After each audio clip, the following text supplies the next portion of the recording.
बिस्मिल्लाहिर्रहमानिर्रहीम। अल्लाहुम्मा सल्ली व सल्लिम अला नबिय्यिना मुहम्मद। अस्सलाम वालेकुम डियर स्टूडेंट्स एंड व्यूअर्स, मैं हूं सर उमर और आप देख रहे हैं केम फॉर यू, केमिस्ट्री आपके लिए। डियर स्टूडेंट्स, आज हम जिस सेपरेशन टेक्निक का जिक्र करेंगे वो है क्रिस्टलाइजेशन। क्रिस्टलाइजेशन की टेक्निक आमतौर पे सॉलिड्स को, क्रिस्टलाइन सॉलिड्स को प्यूरिफाई करने के लिए इस्तेमाल की जाती है। आमतौर पे जब हम कोई कंपाउंड बनाते हैं तो प्योर हालत में नहीं होता, वो क्रूड हालत में होता है, ना खालस हालत में होता है। उसके अंदर कुछ इंप्योरिटीज होती हैं, तो उन इंप्योरिटीज को आमतौर पे हम क्रिस्टलाइजेशन के जरिए से रिमूव करते हैं। क्रिस्टलाइजेशन की डेफिनेशन है, crystallization is the removal of solid from solution by increasing its concentration above the saturation point in such a way that excess solids separates out in the form of crystals on cooling। ये सारी definition, बल्कि पूरे का पूरा process, उसके सारे steps आपको समझ आएंगे। मैंने जरा एक साथ में एक फर्जी एग्जांपल ले ली है, क्योंकि ये हमारा एक्सपेरिमेंटल केमिस्ट्री का पूरा चैप्टर है। जब तक हम किसी एक एक्सपेरिमेंट को डिस्कस साथ में नहीं करेंगे तब तक आपको असल बात जो है वो समझ नहीं आएगी। इसलिए बेटा मैंने इसमें आपको डायग्राम के जरिए से और एक एग्जांपल के जरिए से ये सारे जो क्रिस्टलाइजेशन से रिलेटेड जो बातें, इवन डेफिनेशन भी दोबारा एक्सप्लेन करूंगा आप लोगों को। लेकिन सबसे पहले बात करते हैं, हमारे पास फर्ज कर लें सैंपल है कॉपर सल्फेट का। कॉपर सल्फेट ये हमारा सैंपल है, मैंने इसको ब्लू कलर में रिप्रेजेंट कर दिया है, ठीक है। अच्छा, इस सैंपल के अंदर हमारे पास कुछ इंप्योरिटीज हैं, जैसे सॉल्ट, मैंने उसको रेड कलर से इधर भी मार्क कर दिया है। उसमें सैंड है सपोज, उसको मैंने ग्रीन कलर से मार्क कर दिया यहां पर भी। मेन हमारा जो कंपोनेंट है, कंपाउंड है, जिसको हम प्यूरिफाई करना चाहते हैं बाय क्रिस्टलाइजेशन, वो है कॉपर सल्फेट, और उसके तकरीबन 100 ग्राम है सपोज हमारे पास। उसमें माइनर सी इंप्योरिटी आम हमारा जो कॉमन साल्ट है, NaCl उसकी है, और माइनर सी इंप्योरिटी उसके अंदर सैंड की है। और ये सब कुछ आपको ग्राइंड करके, मिक्स करके दे दिया गया है कि आप इसमें से कॉपर सल्फेट को सेपरेट करें, प्यूरिफाई करें बाय क्रिस्टलाइजेशन। तो अब हम क्या करेंगे, सबसे पहले उसके लिए हमें चाहिए होगा कोई ऐसा सॉल्वेंट। आमतौर पे सॉल्वेंट जो ज्यादा बेस्ट सॉल्वेंट अक्सर चीजों के लिए तो वो पानी ही होता है, इसलिए मैंने वाटर साथ में लिख लिया उसको। तो कोई सॉल्वेंट चाहिए होता है जिसमें हमारा ये जो सल्यूट है, जिसको हमने प्यूरिफाई करना है, इसके लिए वर्ड यूज कर लिया जाएगा बेटा सल्यूट, जिसका हमने सॉल्यूशन बनाना है। तो हमारा जो सल्यूट है वो इस सॉल्वेंट के अंदर रूम टेंपरेचर पे, लो टेंपरेचर पे लेस सॉल्युबल हो। मैं फॉर एग्जांपल कह देता हूं कि रूम टेंपरेचर पे ये जो कॉपर सल्फेट है वो 10 ग्राम सिर्फ डिसॉल्व होता है पानी के अंदर, जितना हमने पानी लिया है। तो अगर हम ये सारा सैंपल इसमें डाल देंगे तो 10 ग्राम डिसॉल्व हो जाएगा, बाकी 90 ग्राम या इंप्योरिटीज वगैरह जो है कुछ हल हो जाती हैं। सॉल्ट है जैसे वो हल हो जाएगा और रेत है वो नीचे बैठ जाएगी, साथ में हमारी जो सल्यूट है वो भी नीचे बैठ जाएगा। तो सल्यूट हमारा कुछ डिसॉल्व हो गया, एक्स्ट्रा नीचे बैठ गया, जितना वो हल हो सकता था हो गया। तो जितना हल हो सकता हो जाए कोई चीज पानी के अंदर, उसको हम कहते हैं कि वो सैचुरेटेड सॉल्यूशन बन गया है। तो ये उसका सैचुरेशन पॉइंट है। उसका क्या बेटा, सैचुरेशन पॉइंट है रूम टेंपरेचर पे, कि वो रूम टेंपरेचर पे सिर्फ उसके 10 ग्राम डिसॉल्व हो सकते हैं। अगर हम 100 ग्राम डाल भी देंगे, बाकी 90 ग्राम नीचे बैठे रहेंगे, वो सॉल्यूशन का हिस्सा नहीं बनेंगे, वो उस पानी में हल नहीं होंगे। अगर उसी कॉपर सल्फेट को हम उबलते हुए पानी, बॉइलिंग पॉइंट पे पानी हो, 100 डिग्री सेंटीग्रेड पे पानी हो, जिसको हीट किया जा रहा है नीचे से, तो उसके अंदर अगर हम डालें इसी कॉपर सल्फेट को, सपोज मैं कहता हूं ये सारे का सारा तकरीबन 100 का 100 ग्राम जब वो डिसॉल्व हो जाता है। साल्ट है, ये एक इंप्योरिटी है, आपको पता आम साल्ट, वो भी पानी में हल हो जाएगा। उसके साथ साथ सैंड है वो नीचे बैठ जाएगी। तो कुछ इंप्योरिटीज ऐसी होती हैं जो अंदर डिसॉल्व हो जाती हैं और कुछ इंप्योरिटीज ऐसी होती हैं जो नीचे बैठ जाती हैं। असल चीज जिसको हमने प्यूरिफाई करना हमारा कॉपर सल्फेट है, और कॉपर सल्फेट तकरीबन जो है उसके 100 ग्राम हमारे पास डिसॉल्व हो गए हैं पानी के बॉइलिंग पॉइंट पे। तो बॉइलिंग पॉइंट पे हाई टेम्परेचर पे कॉपर सल्फेट जो हमारा सल्यूट है जिसको हमने प्यूरिफाई करना है वो ज्यादा सॉल्युबल है, ज्यादा हल हो जाता है। और रूम टेम्परेचर पे उसकी जो सॉल्युबिलिटी है वो कम है, वो कम हल होता है। रूम टेम्परेचर पे कम हल होता है, थोड़ा हल होता है वो उसी पानी के अंदर, उतने ही पानी के अंदर। हमने जिस चीज को भी क्रिस्टलाइजेशन के जरिए से प्यूरिफाई करना है, सबसे पहला स्टेप, ये मैंने डिटेल से स्टेप्स लिखे हैं, ये साथ साथ पहले आपको ये एक्सप्लेन करूंगा, बाद में ऊपर वाली बातों की जानब भी आता हूं। तो सबसे पहले हम हॉट सैचुरेटेड सॉल्यूशन बनाते हैं उस चीज का। सबसे पहले क्या बनाते हैं? Preparation of hot saturated solution.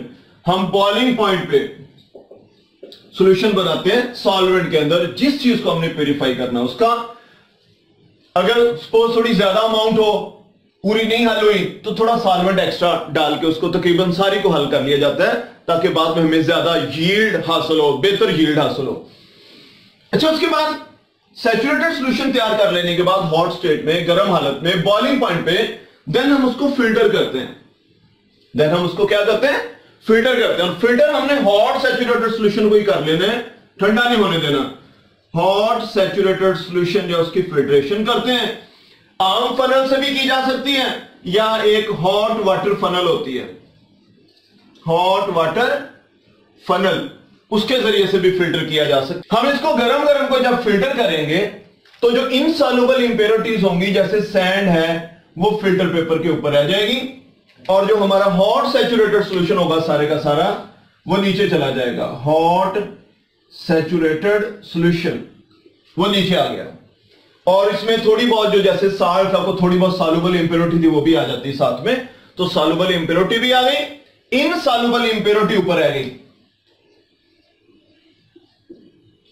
Insoluble impurity वो फिल्टर होके अलग हो जाती है। अब दो चीजें रहेंगी, इनमें से हमने अब अपना जो सल्यूट है कॉपर सल्फेट उसको सेपरेट करना है, और जो सॉल्युबल इंप्योरिटी है उसको सेपरेट करना है, वो हमारे नेक्स्ट स्टेप में हो जाएगा। तो इनसॉल्युबल इंप्योरिटी इस तरह से फिल्टर करने पे सेपरेट हो जाती है। हॉट हालत में इसलिए हमने इसको फिल्टर करना होता है क्योंकि अगर ठंडा हो जाएगा ना, कि कॉपर सल्फेट अगर फिल्ट्रेशन में ज्यादा टाइम लग रहा है, तो इस ट्यूब के अंदर ही ऊपर से नीचे जाते हो, यहां पे भी ठंडा होकर इसके अंदर भी कुछ क्रिस्टल्स बनना शुरू हो जाती हैं। ठीक है, यहां पे भी कुछ क्रिस्टल्स इसके अंदर भी बनना शुरू हो जाएंगी, तो आपकी यील्ड पे बाद में फर्क पड़ेगा। इसलिए बेटा जो क्रिस्टलाइजेशन का ओवरऑल प्रोसेस है, ये एक एक्सपीरियंस बंदा जो है वो ज्यादा बेहतर तरीके से उसको करता है। यहां पे ज्यादा सपोज टाइम लग रहा है, तो उसके लिए हॉट वाटर फनल, ये मैंने इधर वर्ड यूज किया, वो यूज करते हैं। अब हॉट वाटर फनल आम फनल की तरह ही होती है, लेकिन उसके बाहर एक वाटर जैकेट होती है।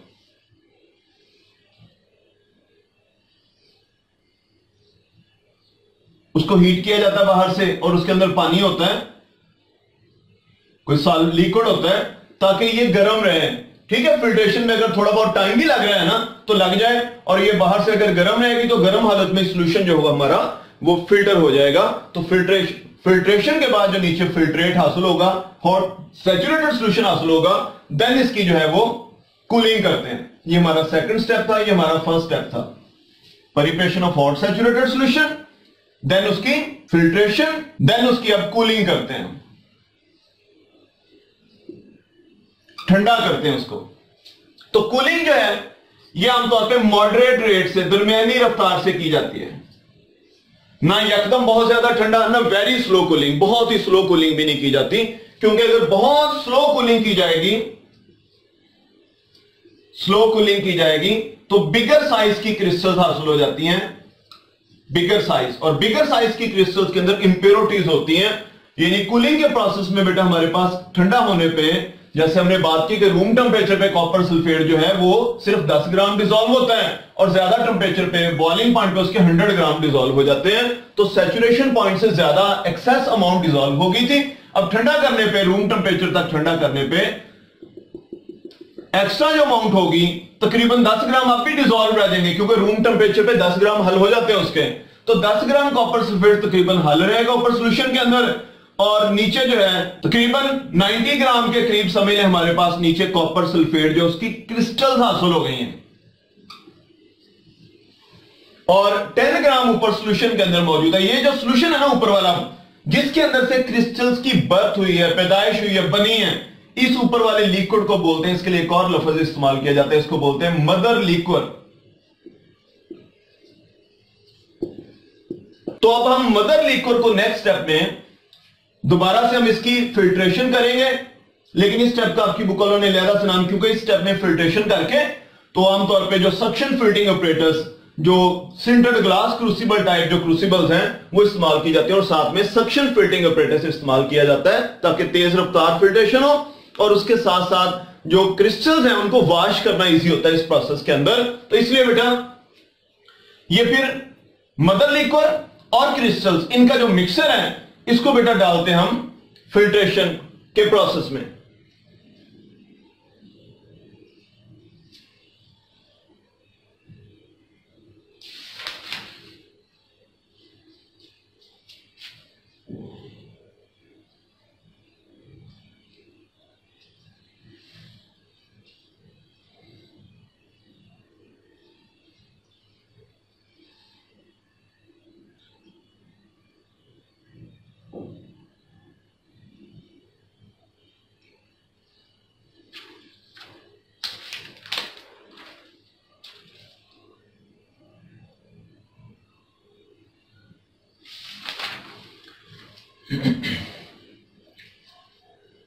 तो यही आप लोगों को बताता चलूं कि अगर हम वेरी स्लो कूलिंग करेंगे ना, जिसमें बिगर साइज की क्रिस्टल्स बनती हैं, तो बड़े साइज की क्रिस्टल छोटी छोटी क्रिस्टल्स के जुड़ने से जो बनती हैं तो उनके अंदर कुछ सॉल्वेंट रह जाता है, और उस सॉल्वेंट के अंदर जो सॉल्युबल इंप्योरिटी जैसे हमारा सॉल्ट है, अगर बड़े साइज की क्रिस्टल्स होंगी ना, बड़े साइज की क्रिस्टल्स बनेंगी, छोटी छोटी क्रिस्टल्स मिलकर एक बड़ी क्रिस्टल्स बनाएंगी,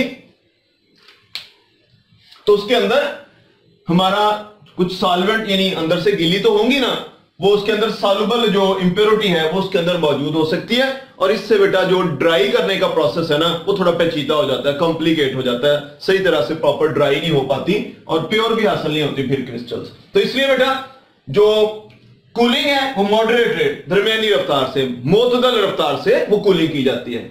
अच्छा, अब ये क्रिस्टल्स जब हासिल हो गई, जितनी बननी थी रूम टेम्परेचर पे रखने से, या जितना भी ठंडा करना होता है मुख्तलिफ सॉल्वेंट्स के लिए वो टेम्परेचर मुख्तलिफ हो सकता है, तो जितना भी ठंडा करना था उस पे मैक्सिमम जब क्रिस्टलाइजेशन हो जाती है, देन हम इसको बेटा करते हैं फिल्टर, देन हम इसको क्या करते हैं, फिल्टर करते हैं। तो ये फिल्टर करने का हमारा जो प्रोसेस है ये चौथा प्रोसेस, लेकिन इसको आपकी बुक वालों ने नाम दे दिया है कलेक्टिंग द क्रिस्टल्स, क्योंकि इस फिल्ट्रेशन में हमारे पास क्रिस्टल्स हासिल होंगी ऊपर, ठीक है।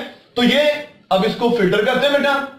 आमतौर पे ये फिल्ट्रेशन का जो प्रोसेस है वो सक्शन फिल्टिंग ऑपरेटर्स और साथ में सिंटर्ड ग्लास क्रूसिबल, इस टाइप की क्रूसिबल्स के जरिए से किया जाता है, क्योंकि इसमें बाद में वॉश वगैरह करना भी ज्यादा इजी होता है क्रिस्टल्स को।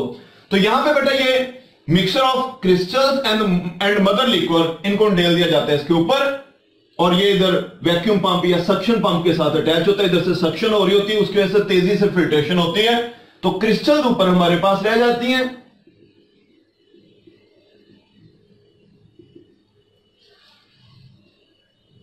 के लिए लफ्ज इस्तेमाल किया जाता है फिल्टर केक।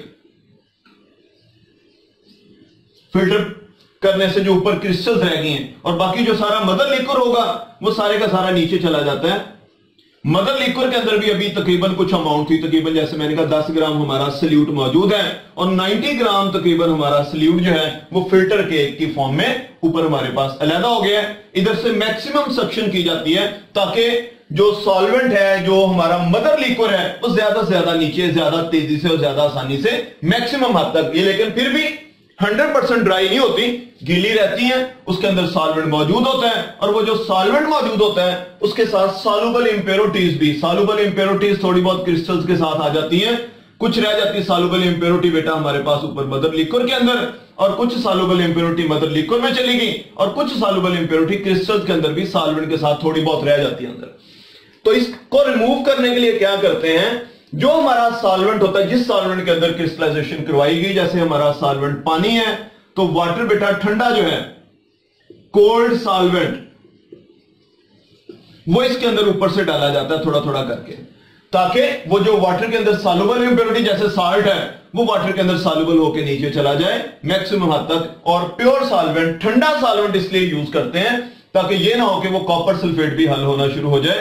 थोड़ा बहुत हल होगा डेफिनेटली, वो 90 का 90 ग्राम अब नहीं रहेगा। जब हम बार बार ऊपर से प्योर सॉल्वेंट डालेंगे तो थोड़ा बहुत हमारा जो सल्यूट है उसकी अमाउंट भी थोड़ी बहुत नीचे जाएगी डिसॉल्व होके, लेकिन साथ में सॉल्युबल इंप्योरिटीज जो है वो ऐसा ऐसा अंदर से रिमूव हो जाएंगी। तो इस तरह से बेटा काफी बार क्रिस्टल्स को ठंडे सॉल्वेंट के साथ वॉश किया जाता है to remove soluble impurities present in the crystals. Next step होता है बेटा इनको ड्राई करने का।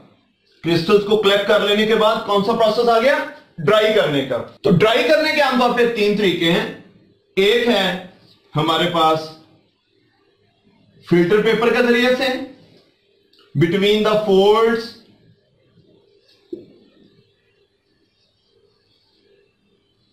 ऑफ फिल्टर पेपर, ये एक तरीका है। दूसरा इसमें जो तरीका है वो ओवन के अंदर, और तीसरा इसमें जो तरीका आएगा वो आएगा वैक्यूम डेसिकेटर।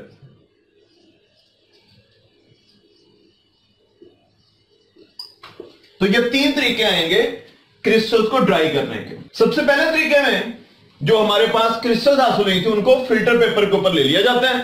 तो फिल्टर पेपर के ऊपर लेके तो फिल्टर पेपर को फोल्ड करते हैं उसके ऊपर रख के, ताकि वो उसके अंदर जो मॉइस्चर है उसको एब्जॉर्ब कर ले। ठीक है, मैक्सिमम हद तक थोड़ा बहुत हल्का फुल्का दबाते भी है ताकि नमी उनके अंदर से रिमूव होती जाए। तो इस मकसद के लिए बात कर एक से ज्यादा फिल्टर पेपर्स भी नीचे रख लेते हैं ताकि वो मैक्सिमम जो है वो मॉइस्चर को, क्रिस्टल्स के अंदर जो मॉइस्चर है उसको रिमूव करते जाएं। एक गीला हो गया उसकी जगह को दोबारा से नीचे नया रख लेते हैं। एक फिल्टर पेपर के ऊपर हमारे पास क्रिस्टल्स हैं, नीचे एक एक्स्ट्रा फिल्टर पेपर रख के ऐसे फोल्ड करते हैं ताकि क्रिस्टल्स की जो नमी है वो एब्जॉर्ब होती जाए। लेकिन इस तरीके में एक खामी है, डिसएडवांटेज है इसका कि क्रिस्टल जब वो क्रश हो जाती हैं, टूट जाती हैं पाउडर फॉर्म में, अपनी एक्चुअल जो शेप है वो उनकी डैमेज हो जाती है, खराब हो जाती है। तो इस खामी से बचने के लिए दूसरे जो मुतबादल तरीके वो है ओवन के अंदर भी क्रिस्टल्स को लेबोरेटरी में ड्राई किया जाता है। ओवन में क्रिस्टल्स को तकरीबन जिनको हमने ड्राई करना है 100 डिग्री सेंटीग्रेड पे हीट किया जाता है।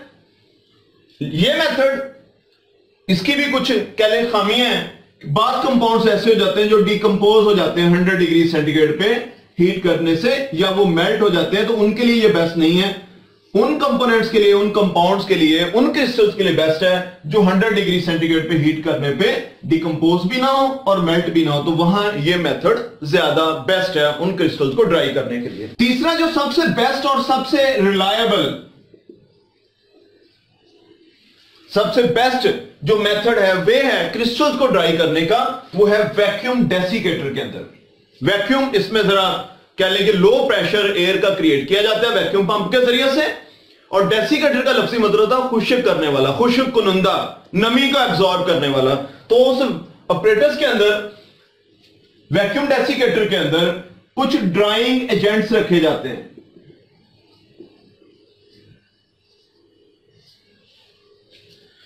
वैक्यूम या लो प्रेशर का फायदा यह होता है कि वाटर इजीली इवेपोरेट हो जाता है। जो सॉल्वेंट होता है वो बहुत आसानी से, बहुत जल्दी इवेपोरेट हो जाता है। तो कुछ घंटों के लिए रखते हैं उसके अंदर, और वो जो मॉइस्चर वहां से इवेपोरेट हो रही होती है क्रिस्टल्स के अंदर से, उसको एब्जॉर्ब करने के लिए ड्राइंग एजेंट्स रखे जाते हैं, उस जो नमी को जज़ब कर लेते हैं। तो ड्राइंग एजेंट्स के तौर पर जो चीजें इस्तेमाल होती हैं उनमें सिलिका जेल, उनमें कैल्शियम क्लोराइड, उसमें P2O5 फास्फोरस पेंटॉक्साइड, ऐसे भी लिख देते हैं P4O10 उसका मॉलिक्यूलर फार्मूला होता है। तो फास्फोरस पेंटॉक्साइड, इस तरह से कंसंट्रेटेड H2SO4, ये कुछ ऐसी चीजें हैं जो ड्राइंग एजेंट्स के तौर पे इस्तेमाल होती है। आप लोगों ने देखा होगा जूतों के डिब्बों के अंदर, अच्छी ब्रांड के जूते हैं तो इसी तरह से गोलियों के अंदर, मेडिसिन के अंदर छोटी सी एक थैली सी रखी होती है, उसके अंदर छोटे से बॉल सी होती हैं, वो आमतौर पे सिलिका जेल होता है जो उन शूज को, लेदर को मॉइस्चर से बचाता है, नमी को एब्जॉर्ब करता है, क्योंकि मॉइस्चर से लेदर खराब हो जाता है। ठीक है, इसी तरह से गोलियां वगैरह जो मेडिसिन वगैरह है उसके अंदर भी मॉइस्चर से उनको बचाने के लिए वो सिलिका जेल की थैलियां रखी जाती हैं। तो वो सिलिका जेल किसके तौर पे वर्क कर रहा होता है? ड्राइंग एजेंट के तौर पे वहां पे भी।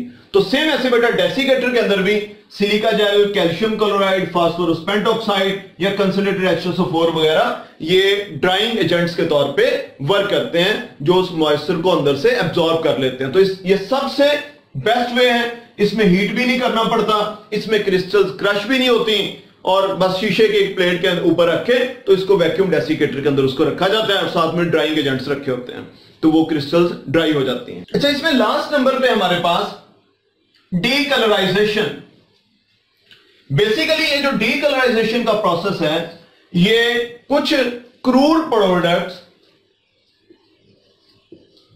यानी जिसको हमने प्योर करना है, जो क्रूड प्रोडक्ट है, इसमें रंगदार इंप्योरिटीज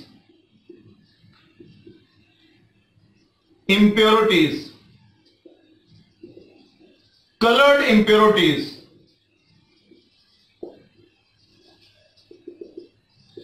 मौजूद हो सकती हैं।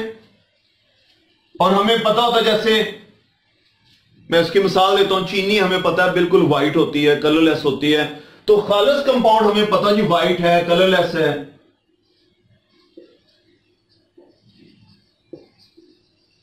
लेकिन जो प्रोडक्ट हमारे पास हासिल हुई है, जो हमने अभी बनाई है, जिसको हमने प्यूरिफाई करना है, अभी ये स्टार्ट में होता है कि जो हमारे पास सैंपल है ना, उस सैंपल के अंदर हमारे पास जो प्रोडक्ट है वो बेटा कलर्ड हो, उसमें रंगदार इंप्योरिटीज को, रीजन होती गम लाइक सब्सटेंसेस होते हैं, जैसे गुड़ या शक्कर के अंदर ना कुछ गम लाइक सब्सटेंसेस हैं, लिग्नेंस हैं, वो बेटा मौजूद होते हैं सुक्रोज के साथ साथ। जो चीनी है वो सुक्रोज होती है और उसके अंदर कुछ कलर्ड इंप्योरिटीज साथ में मौजूद होती हैं। तो कलर्ड इंप्योरिटीज को रिमूव करने के लिए ऐसे अगर हमारे पास जो लैब में जो कंपाउंड है यानी उसके अंदर से, तो क्या करते हैं, स्टार्ट में ही जब हमने हॉट सैचुरेटेड सॉल्यूशन तैयार करना होता है ना, पहला स्टेप जब हमने करना होता है, तो उसी वक्त ही बेटा हॉट सैचुरेटेड सॉल्यूशन तैयार करने के दौरान उसके अंदर एनिमल चारकोल डाल देते हैं। क्या डालते हैं? Animal charcoal, hot saturated solution की प्रिपरेशन के दौरान। अब एनिमल चारकोल जो होता है, ये हमारी जो क्रूड प्रोडक्ट है, अभी नाखालस जो प्रोडक्ट है, उसके अंदर जो रंगदार इंप्योरिटीज हैं उसको अपने ऊपर एब्जॉर्ब कर लेता है, जज़ब कर लेता है। और जब हम फिल्टर करते हैं तो फिल्टर करने पे एनिमल चारकोल जो है ये भी फिल्टर पेपर के ऊपर रह जाएगा, और इस तरह से एनिमल चारकोल रंगदार इंप्योरिटीज को अपने ऊपर एब्जॉर्ब करके सेपरेट कर चुका है, और हमारे पास नीचे कलरलेस सॉल्यूशन आएगा। उस कलरलेस सॉल्यूशन को ठंडा करने पे बिल्कुल कलरलेस क्रिस्टल्स, और देन आगे सारा वही प्रोसेस, उसी तरह से उन क्रिस्टल्स को हम सेपरेट कर लेंगे, कलेक्ट कर लेंगे और उनके बाद उनको ड्राई कर लेंगे। तो सेम बाकी सारा प्रोसेस उसी तरह से चलता है। लेक्चर के एंड पे आप लोगों को मैं इसमें से जो इंपॉर्टेंट क्वेश्चंस पॉसिबल हैं, शॉर्ट क्वेश्चंस, और ऑब्जेक्टिव क्या क्या पॉसिबल है वो आप लोगों को बेटा बताऊंगा। तो बेटा ये प्रोसेस एक बार जरा डिटेल से डिस्कस कर लेने के बाद अब मैं दोबारा आता हूं जरा इसकी डेफिनेशन की जानब। अब सब डेफिनेशन को इजीली फॉलो करेंगे। तो क्रिस्टलाइजेशन, ये सारा प्रोसेस हमने जो डिस्कस किया, अभी क्या होता है, is the removal of solid from solution. हमने इस हॉट सॉल्यूशन के अंदर से जो हमारा सॉलिड था, कॉपर सल्फेट था, जो इसके अंदर हल हो गया था, हमने उसको रिमूव किया था एंड पे जाके। क्या किया था हमने? रिमूव किया था। Removal of solid from solution. और कैसे रिमूव करते हैं? By increasing its concentration above the saturation point. Saturation point मैंने कहा था उसका था कि पानी के अंदर एक खास अमाउंट में पानी के अंदर सिर्फ 10 ग्राम डिसॉल्व होते हैं। हमने 10 ग्राम से ज्यादा डिसॉल्व कर लिया था उसको सॉल्यूशन के अंदर, कैसे? गर्म करके। ठीक है, तो हमारे सैचुरेशन पॉइंट से उसकी अमाउंट काफी ज्यादा डिसॉल्व हो गई थी। सैचुरेशन पॉइंट था सपोज 10 ग्राम, और उसमें से एक्स्ट्रा जो है 10 तो हल हो ही जा रहे थे, एक्स्ट्रा 90 ग्राम और डिसॉल्व हो गए थे बॉइलिंग पॉइंट पे। तो हमने ज्यादा अमाउंट डिसॉल्व कर ली थी, हमने उसकी कंसंट्रेशन इंक्रीज कर दी थी सॉल्यूशन के अंदर इन सच वे, इस तरह से कि एक्सेस सॉलिड सेपरेट आउट, के जो अजाफी सॉलिड इसमें डिसॉल्व हो गया तो बाद में जाके सेपरेट हो गया, अलग हो गया in the form of crystals. Crystals की हालत में हमारे पास वो अलग हो गया। और कब अलग हुआ था, ये वर्ड ऐड कर लेना अपनी बुक में, ऐसे ब्रैकेट में बेशक कर लीजिएगा। ऑन कूलिंग, ठंडा करने पे जो अजाफी अमाउंट हल हो गई थी वो क्रिस्टल्स की फॉर्म में सेपरेट हो गई। दूसरा नंबर बेटा नीड ऑफ क्रिस्टलाइजेशन। तो क्रिस्टलाइजेशन की जरूरत क्या है? जब हम आमतौर पे लेबोरेटरी में कोई कंपाउंड बनाते हैं तो वो क्रूड होता है, ना खालस होता है, इसलिए इस बात की जरूरत होती है कि हम उसको क्रिस्टलाइजेशन के प्रोसेस के जरिए से प्यूरिफाई कर लें। तीसरे नंबर पे बेटा जो बात है वो है बेसिक प्रिंसिपल। अच्छा, ये डेफिनेशन हो सकता है ये वाली कुछ बुक्स पे ना हो, एक तो ये नोट कर लेनी ओवरऑल, अगर किसी बुक पे आपके पास है, किसी स्टूडेंट के पास जो बुक है उस पे ये ना मौजूद हो, तो बास बुक्स पे बात ही यहां से हो सकता स्टार्ट हो रही है, नीड ऑफ क्रिस्टलाइजेशन और फिर बेसिक प्रिंसिपल से। तो बेसिक प्रिंसिपल इसका क्या है? ये भी तकरीबन ऐसी बात है कि बेसिक प्रिंसिपल इसका यह है कि जो हमारा सल्यूट है जिसको हमने प्यूरिफाई करना है वो ज्यादा सॉल्युबल हो, मोर सॉल्युबल हो, ज्यादा हल हो जाता हो at high temperature, boiling point पे ज्यादा हल हो गया बॉइलिंग पॉइंट पे। उसके बाद जितना ज्यादा हल हो गया वो इजाफी मिकदार जो हल होगी, एक्सेस अमाउंट, वो उसके बारे में आपकी बुक में लफ्ज लिखा होगा, थ्रोन आउट एज क्रिस्टल्स, वो क्रिस्टल्स की फॉर्म में सॉल्यूशन से बाहर फेंक दी जाए। बेटा बाहर फेंकने का लफ्जी मतलब जो है कि वो क्रिस्टल्स की फॉर्म में नीचे बैठ गई है, जैसे जो इजाफी अमाउंट है, ठीक है, जो इसके अंदर हल नहीं है वो सॉल्यूशन से बाहर है। जैसे इवन एक बच्चा क्लासरूम में बैठा हुआ भी उसका ध्यान क्लास में नहीं है, कहीं और खोया हुआ है, तो वो क्लास से बाहर है किस्म का। ये नहीं कि उसके लिए कोई स्कूल से बाहर खड़ा होना जरूरी है क्लास से बाहर होने के लिए, क्लास में बैठा हुआ बच्चा भी समटाइम्स क्लास से बाहर होता है ज़हनी तौर पे। तो यहां पे भी इस लिक्विड के अंदर, इस सॉल्यूशन के अंदर जो हल नहीं है चीज नीचे बैठी वो सॉल्यूशन से बाहर है, तो इस तरह इजाफी अमाउंट सॉल्यूशन से बाहर फेंक दी जाती है ठंडा करने पे। तो ये था इसका बेसिक प्रिंसिपल कि सॉल्यूट मोर सॉल्युबल हो हाई टेंपरेचर या बॉइलिंग पॉइंट पे, और उसकी जो इजाफी मिकदार जो बॉइलिंग पॉइंट पे गर्म करने पे हल हो गई थी वो इजाफी अमाउंट जो है वो क्रिस्टल्स की फॉर्म में सॉल्यूशन से बाहर निकल जाए। तो ये इसका बुनियादी उसूल है, प्रिंसिपल है। अब इसके लिए जो सॉल्वेंट चूज किया जाता है उसकी क्या कैरेक्टरिस्टिक्स हैं, प्रॉपर्टीज हैं, choice of a solvent. Solvent आमतौर पे चूज किया जाता है hit and trial method. Hit and trial method का मतलब यह है कि आप मुख्तलिफ सॉल्वेंट्स को ट्राई करके देखते हैं। किसी एक सॉल्वेंट के अंदर हो सकता है कि हमारा जो सॉल्यूट है वो ठंडी हालत में भी ज्यादा हल हो जाता है, गर्म हालत में भी ज्यादा, वो अच्छा सॉल्वेंट नहीं होगा क्रिस्टलाइजेशन के लिए। कोई दूसरा सॉल्वेंट है उसके अंदर हमारा सॉल्यूट प्रॉपर हल ही नहीं होता, इनसॉल्युबल है, वो भी क्रिस्टलाइजेशन के लिए बेस्ट नहीं होगा। तो बहुत सारे सॉल्वेंट्स जो हैं जिस सॉल्यूट को हमने प्यूरिफाई करना होता है, क्रिस्टलाइजेशन करनी होती है, उसके लिए ट्राई करके देखे जाते। बहुत इंपॉर्टेंट बेटा क्वेश्चन आ रहे हैं, कैरेक्टरिस्टिक्स या फीचर्स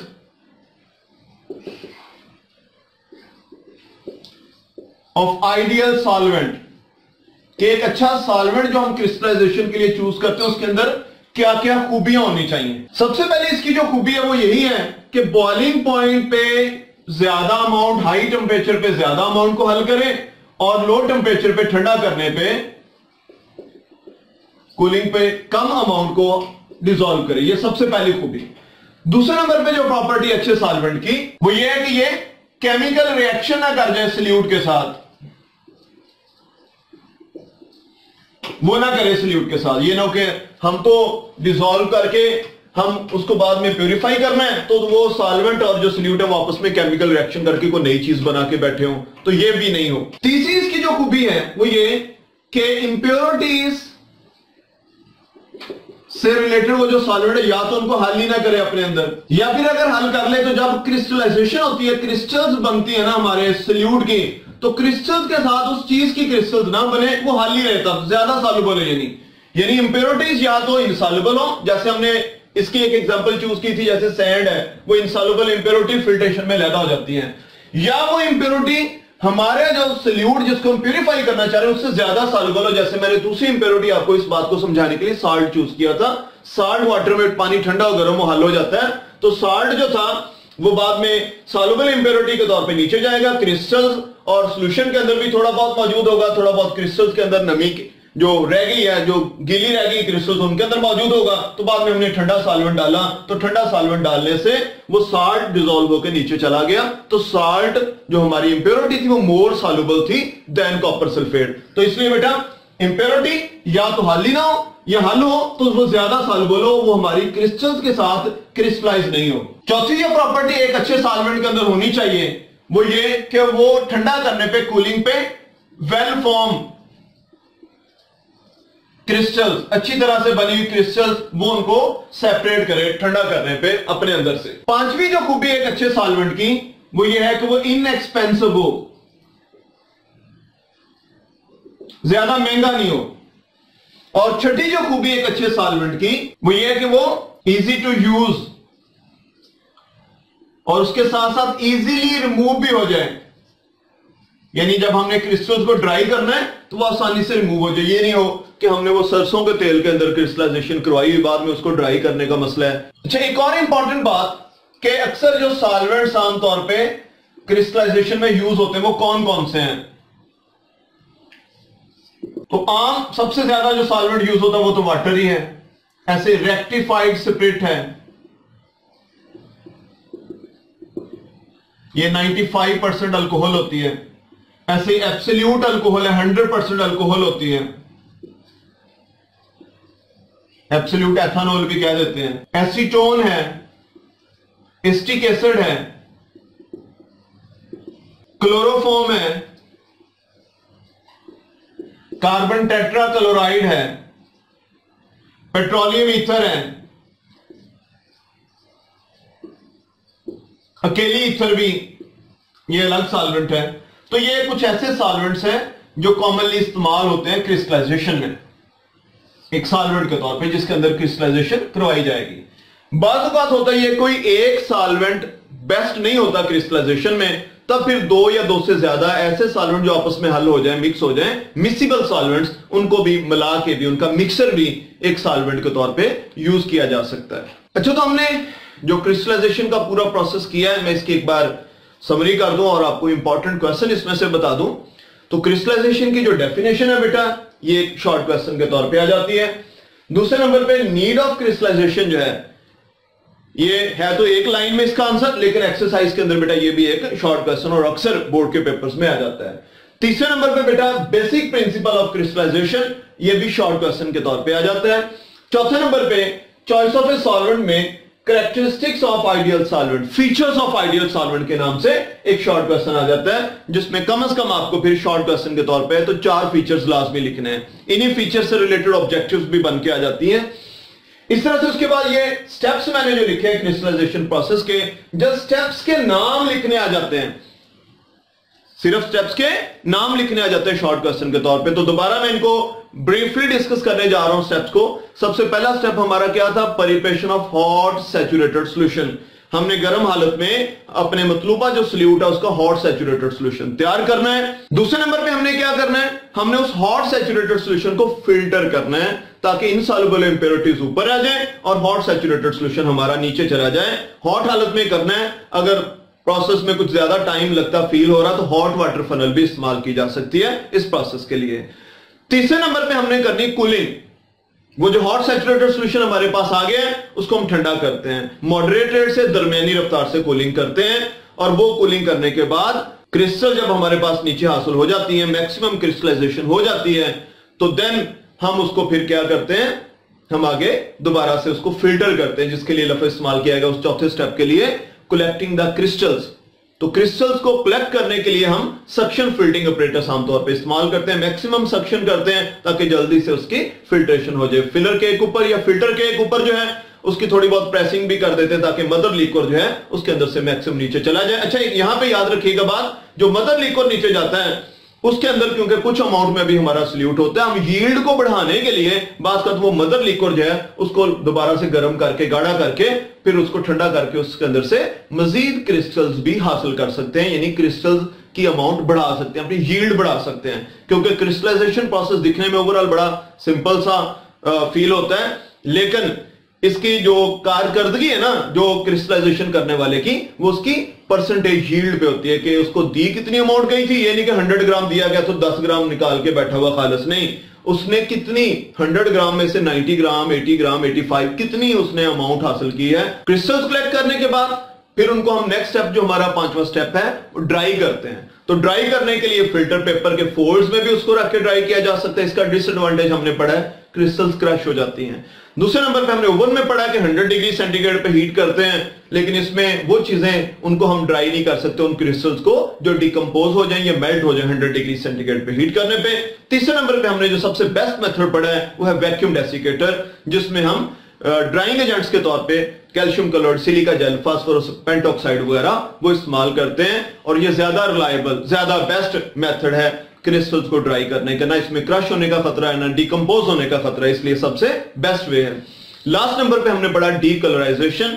तो ये आमतौर पे जब हमने हॉट सैचुरेटेड सॉल्यूशन तैयार करना होता है, उसी वक्त साथ में एनिमल चारकोल डाल देते हैं। एनिमल चारकोल कलर्ड इंप्योरिटीज को अपने ऊपर एब्सॉर्ब कर लेता है और वो फिल्टर होकर अलग हो जाते हैं, और नीचे जो कलरलेस सॉल्यूशन जाएगा उससे फिर कलरलेस क्रिस्टल ठंडा करने पे हासिल हो जाती हैं। तो इनमें से भी बेटा जो शॉर्ट क्वेश्चन है स्टेप्स में से एक एक पॉइंट जो है वो आपको शॉर्ट क्वेश्चन में आ सकते हैं। जैसे सपोज कूलिंग का स्टेप आ जाए, क्रिस्टल्स को कलेक्ट करने का स्टेप आ जाए, ड्राइंग बड़ा इंपॉर्टेंट शॉर्ट क्वेश्चन है ड्राई करने का, तो तीनों मेथड्स भी समटाइम्स यानी ओवरऑल पूछा जाए तो तीनों मेथड्स हैं, समटाइम्स अकेला एक मेथड पूछ लिया जाता है कि सबसे बेस्ट मेथड कौन सा है, तो वो वैक्यूम डेसिकेटर या इस पे अकेले पे नोट आ जाता है। और इसी तरह से एक और बहुत ही इंपॉर्टेंट शॉर्ट क्वेश्चन बेटा एनिमल चारकोल वाला जो है, डीकलराइजेशन वाला जो है, ये पॉइंट आ जाता है एक बड़े इंपॉर्टेंट शॉर्ट क्वेश्चन के तौर पे। तो इस टॉपिक में काफी सारे शॉर्ट क्वेश्चंस मौजूद हैं। इस तरह से ऑब्जेक्टिव के पॉइंट ऑफ व्यू से बेटा ये हमारे पास जो डीकलराइजेशन में कौन सी चीज यूज होती है, एनिमल चारकोल, ये ऑब्जेक्टिव के तौर पे आ जाता है, ठीक है। इसी तरह से ड्राइंग वाले में जो है वो ड्राइंग एजेंट्स वैक्यूम डेसिकेटर के अंदर कौन कौन से यूज होते हैं, उनके नाम वगैरह, या कौन सा ड्राइंग एजेंट नहीं है, कौन से ड्राइंग एजेंट्स हैं, इस किस्म के एमसीक्यूज बन के आ जाते हैं। ओवन में क्या प्रॉब्लम्स हैं, फिल्टर पेपर वाला जो इसमें क्या प्रॉब्लम्स हैं, तो इससे रिलेटेड भी बेटा एमसीक्यूज आ जाते हैं। इसी तरह से बाकी टॉपिक के अंदर से भी कुछ एमसीक्यूज पॉसिबल हैं, तो आप लोगों ने इसलिए बेटा थारोली भी टॉपिक को करना है, लेकिन जिन टॉपिक्स को मैंने शॉर्ट क्वेश्चन के तौर पे स्पेशली मेंशन किया है वो हर सूरत आपके अच्छी तरह से तैयार हो। लो बच्चों, आज के लिए इतना, इंशाल्लाह नेक्स्ट वीडियो में नेक्स्ट लेक्चर के साथ मिलेंगे। तब तक के लिए अल्लाह हाफिज।